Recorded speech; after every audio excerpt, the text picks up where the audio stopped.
13 na regular load, tapos 10 sa 1x10. So total niya, 870. Bayad na sa customer sir, buat sa import load, hindi siya Kailangan siya meron siyang additional na kapital. Mga si subscriber sir ba, magbayad sa SSS dito sa retailer. Pero mag-register mo na siya. Ang subscriber? Oo, subscriber. Sa retailer. Oo. Ano man ito mamaya kung paano yung... Tapos, ito sa bayad load, kumita ng minimum na 322.50 sa isang buwan. So example, SSS, PhilHealth, sa Pag-ibig. So, may bracket mo yan sa SSS kung magkano yung bayaran mo. So sa bracket na 2,500 dito sa SSS, 299 ang bayaran niya is 302 or 2,000. Then may kita siya na 1350. And then may transaction siya na 10. And then ang total kita niya is 135. And then sa PhilHealth naman, may sample dyan 7,000 below. Tapos buo na 196. Kita niya na 875. 10 transaction is 750. And then sa Pag-ibig, parehas din. So makita yung difference. Malaki talaga ang matulong ng bayad load sa mga retailers natin. So dagdag niya ng kita. So sama up itong regular niya sa isang buwan plus at itong sa so 1,192.50 dagdag na minimum na sa isang buwan. So sample lang ito siya na smart loading sa may bayad load. So additional income para sa mga retailers natin.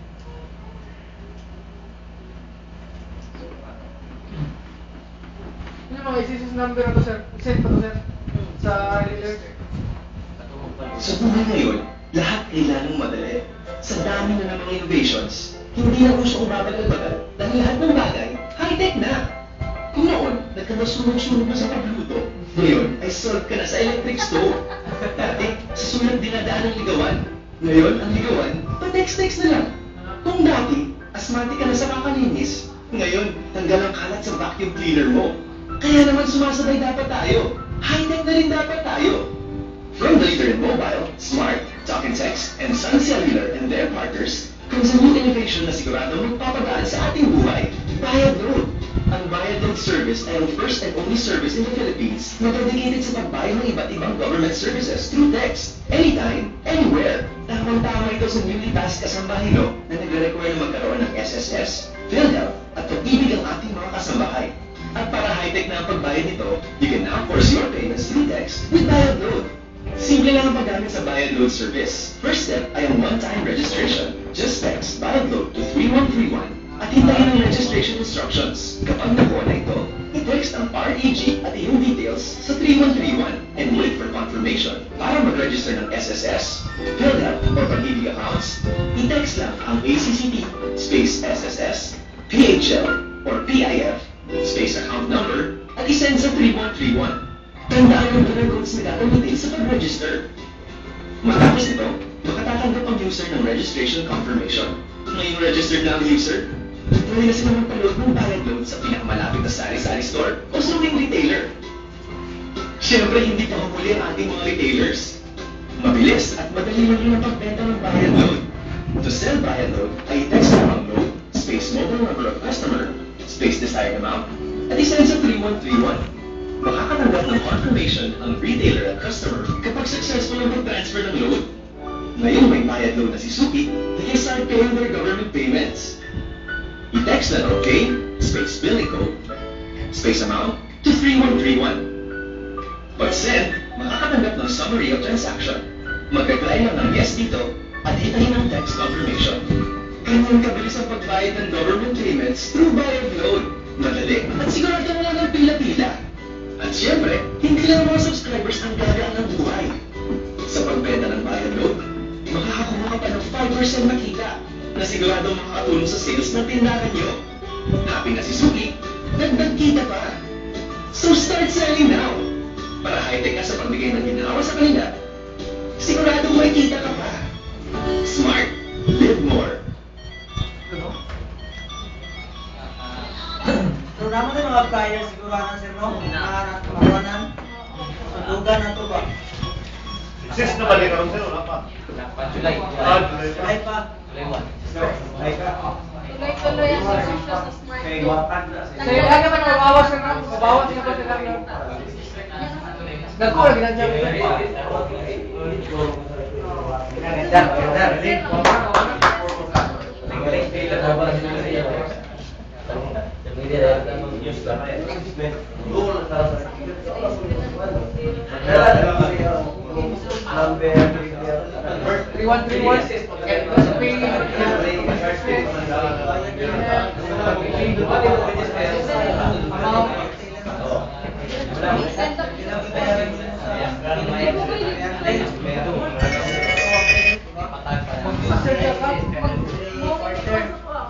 Okay, no? So, daghan na imong question, no? Daghan.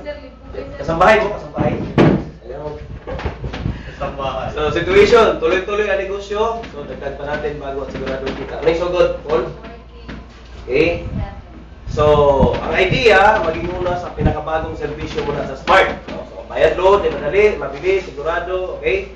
So, tulo lang. SSS, Pag-ibig, ug PhilHealth. No? Now, okay. So, magdagdag ng puhunan. So, kaning magdagdag ng puhunan, mo na magibuhat karon ng support sa inyo, ha? No, because July 1 mo take off ang business. That is why ga-create me karon og momentum, magpa-friend ko ugma, gipatrabaho na namo, identifying sa atong high value retailers. Tulo balik no? Katong 20 pataas, katong 11 taman 19,999. Last month nga gibasihan nato ha. Og ang katong below 10,000 below. So na itulo. No, so natay package para ato no, i-promote nato para sa ato ang ano. So bago makapagbayad ng subscriber ng kanyang member contribution, ay paalala na kailangan naka-enroll ang kanya. Dapat of course, no, sa mga retailers nato, i-inform nato sila ang ilang mga customer naka-register na nan sa SSS number at sa Pag-ibig ug PhilHealth. Meaning, kung wala pa sila diyan, dili pwede nato i-cater or dili pwede cater sa mga retailer. No? Klaro, no? Dapat narin sa SSS Pag-ibig ug PhilHealth. So, how it works? Bigtahan ang bayad load ang mga subscriber via keyword. Load. Okay. Ang pinaka-key point 3 is kanang 12%. No? Every transaction sa ato ang retailers, pag magbayad sa ilahan ng ato ang mga kasambahay o mga voluntary contributors, add yun sila 12%. Huwag ginay pinaka-keywords, ha? Plus 12% because sa 12%, din na ang ilahang income na 5%. Okay? So, automatic mag-add up yun sa 12%. That is why ang encoding din na variables, walay fixed amount. No? Depende pala i-encode or i-butang sa atong retailer. So, dapat mag-add yun sila 12% para nga bias na mo income. Kaya mo manay basihan pag-contribute na. So, manay bracketing. No? This is na 270. Ang atong pinakabantayan ng diri sa retailer is kanilang kada mga automatic man na siya. Mo na ilang income, mo na ibugawa sa ilang minus. Okay? So, pag may itong kasambahay nga, ako ang bracket is na ako below aning 25 to 2999. 270, automatic ni ka 12%. That is why 300 to 40 na. Bayaran niya. Alright? Correct back. No? Correct back. Kana siya is convenience fee. May purpose ana nga instead. Palawa ang situation. Kasambahay, sa may day off sa kasambahay. Domingo ra. That is why ang employer nagkuha og kasambahay because ga-work siya. So may taboron siya mag-cater siya kasambahay para magbayad din sa SSS, pag-edit bill, bulinya siya. Okay? So burden gyapon na sa employer. So ang purpose ani para na di na maglinya ang employer or ang kasambahay, di na siya moadto dito sa SSS niya laylay kung lugar na. Dito na lang sa ilang silingan ng leader. So, ang iyang ipamasahe mo, ito i-add up yan, ha? Tama? Kung 12%, automatic na. No? Pero natay 3 days, working days. Because ang atong katay up ani is land bank. So, pasok na tayo dito sa land bank ang mo sulod na dito sa ilang particular account. Okay? So, natay 3 days. Gawas ako na yan. So, kung tanaw na to, na may standard ng bracketing sa SSS PhilHealth, automatic add up lang sila 12%. No? Ang wala ma-inform ani katong wakatin sa retailer sa simple. Di mato tanan sa mga paten. Kamo ang dakong responsibilidad ng makatabang sa ila explain. Tama? Plus katong atong di ba na atong tanan niya itong mga kwan. No, so pangutana nila, no? Tulo lang atong ikita. So dapat at least masabtan ninyo. Okay? Oh. Kiting ha. Klaro ha, nag-bracket. Yes, plus 12%. Hindi na nila una-una pag-compute. Automatic naman na siya compute. Makatag sa ilang income. So, how it works? Itagaan ta diri og kanang ato ang comparison. Sa smart load, natay minimum na 1,000 puhunan. 1,000 lang.